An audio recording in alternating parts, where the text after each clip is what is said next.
Hello there, beautiful people. Welcome back to my channel. In today's video, we'll be learning how to paint this beautiful winter landscape.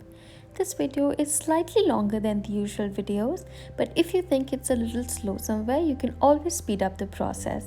Let's get started.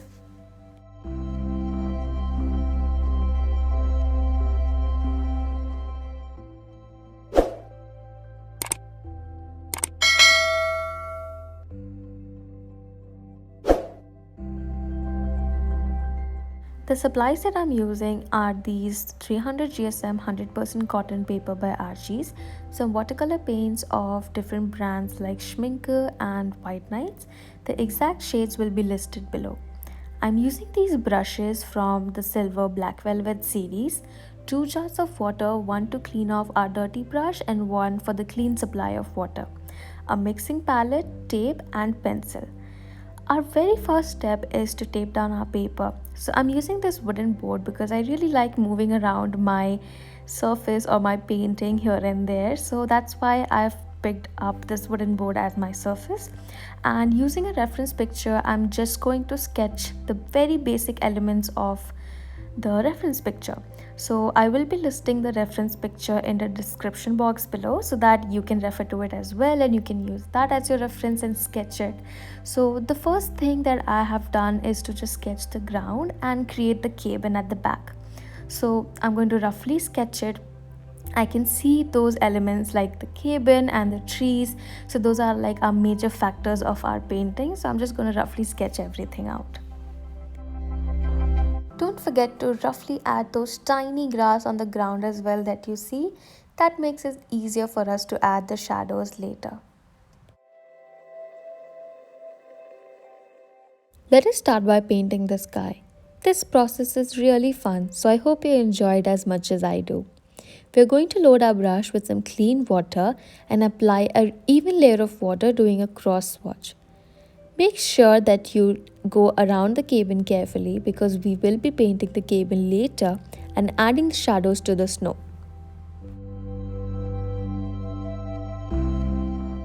Start by applying a lighter tone of yellow. I'm using pure yellow here, but you can use cadmium yellow as well. By tone of a color, I mean the water and paint ratio. So by lighter tone, there's going to be more water and lesser paint. I generally start with a lighter tone of a color first and then increase the vibrancy by adding more paint to my mixture. Now let us imagine that our sky has 3 main colors. So there's going to be yellow, orange and burnt umber. And there's going to be a smooth transition between these 3 colors. So from yellow to orange and orange to burnt umber. Here you can see that after I've layered down the lighter tones of the color first, I'm building up the vibrancy by adding more paint to the mixture.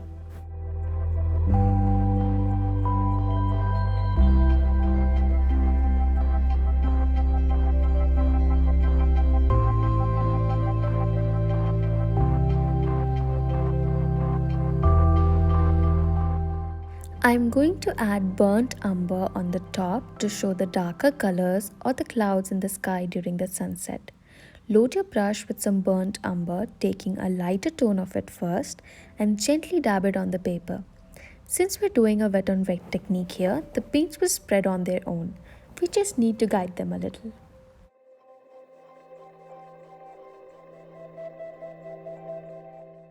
You can now add a darker tone of the color, that is the burnt umber, to make the sky look more vibrant.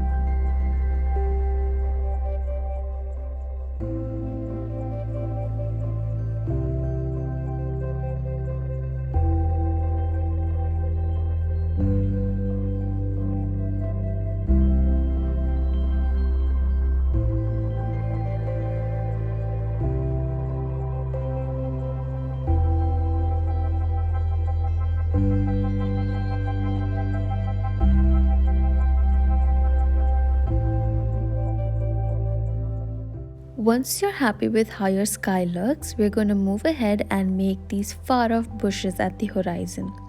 Make sure that you're doing this step while the paper is still wet. Load your brush with some burnt umber and gently dab it at the horizon.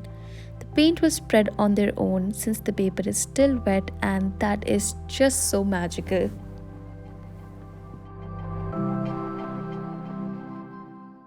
Once the painting is completely dry, I'm going to move ahead and paint the cabin. So for the cabin, the left side of my cabin, I'm using a mixture of burnt umber and sepia. And for the right side of my cabin, I'm going to use only a darker tone of sepia. Why I'm doing that is because I'm assuming that there's a cabin in front of the other cabin. So that is going to put a little bit of shadow on the faces that are behind it. So that is why that part of the wood is going to appear a little darker in color as compared to the ones on the left side. So that is why I'm just going to play around with the colors, because that add a little bit of depth to your painting. So that's what we're going to do.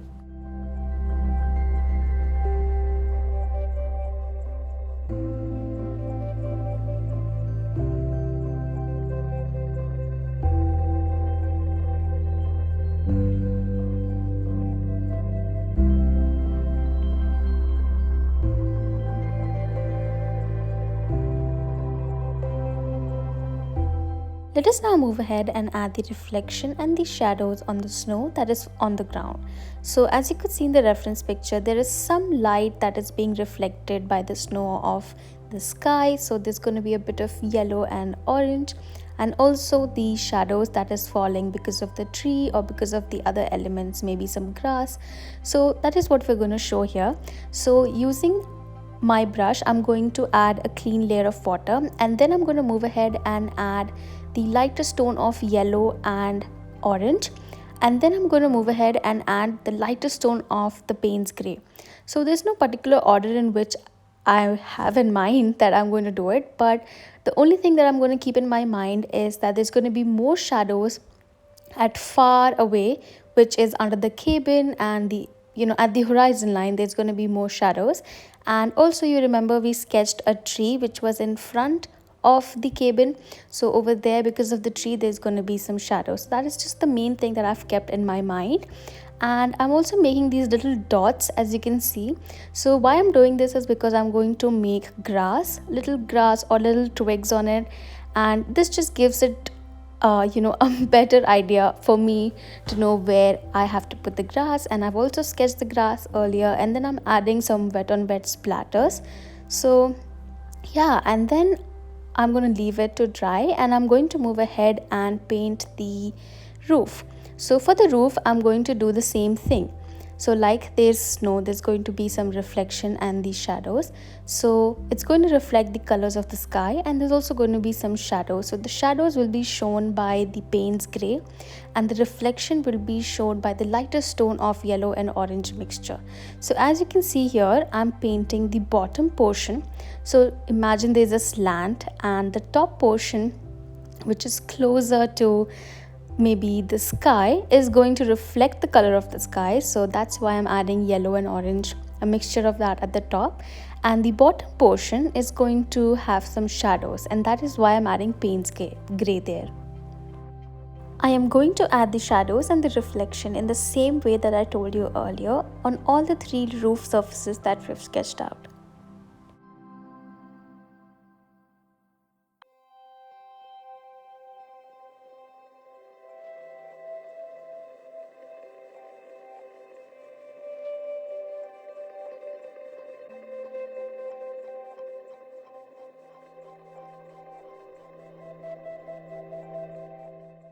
When you're adding the yellow and orange mixture and Payne's gray, make sure that you create a really nice and smooth blend between the two colors. So you can do this by, dabbing off your brush against a tissue paper or a cloth to remove any excess water that you have, and you can use this dry brush to lift off any excess paint that is on the paper. Now I'm going to move ahead and add some details to my cabin. So using my white gouache, I'm going to make these little lines to depict some white frosting or snow on the walls of the cabin. So use your white gouache, or if you don't have gouache, you can use white watercolors directly from your tube as well and make these lines.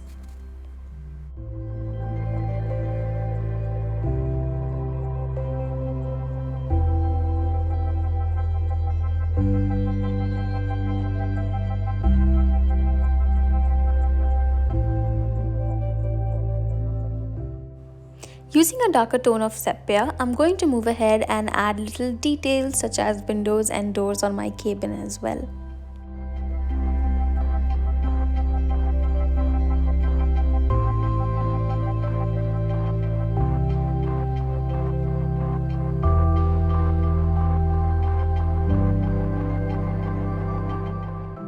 Now we're going to go ahead and add these little trees near the horizon and also paint the trees that we sketched earlier.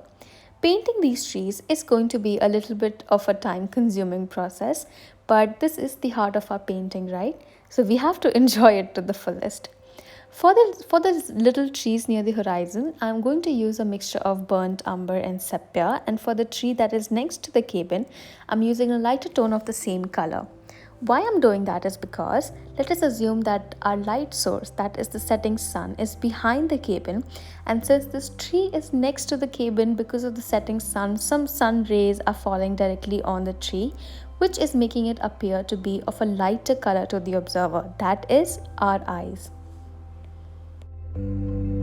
Also, we don't have to make the entire tree look of a similar color, right? Because not all the parts of the tree are going to have the sunlight fall directly on it.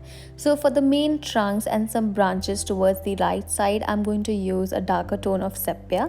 And for the other little mini branches that are all over, I'm using a lighter tone of the mixture.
Once we finish painting that tree, we are going to create these little trees near the horizon towards the left side of our painting. So I'm going to repeat the process again. It's going to be a mixture of burnt umber and sepia for these far off trees near the horizon.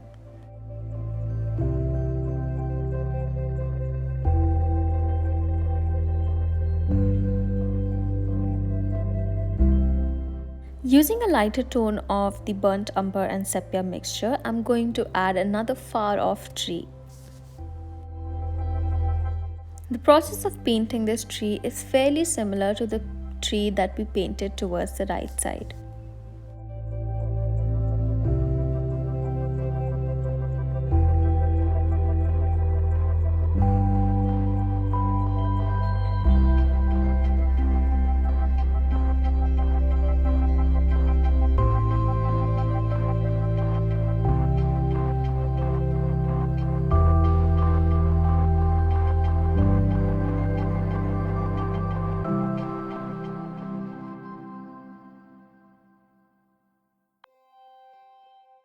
This is going to be the last tree that we are going to paint, I promise. So since this tree is closer to the observer, we are going to use a darker tone of sepia to paint this tree. And since it does not have any, sun rays or sunlight falling directly on it, It does not have to have any lighter colored branches or anything of that sort. So just using one single color, that is sepia, we are going to paint the tree.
Once you're happy with how your tree has turned out, we're just going to add the final details.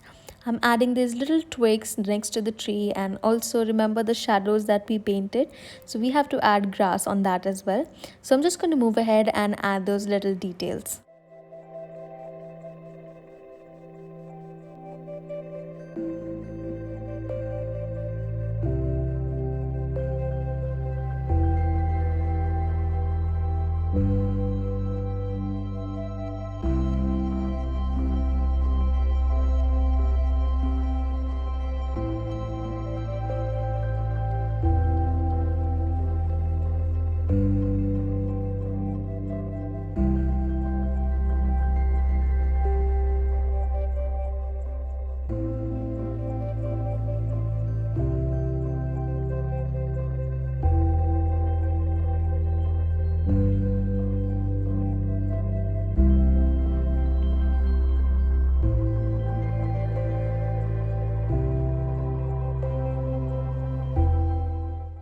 And that is it, our painting is ready.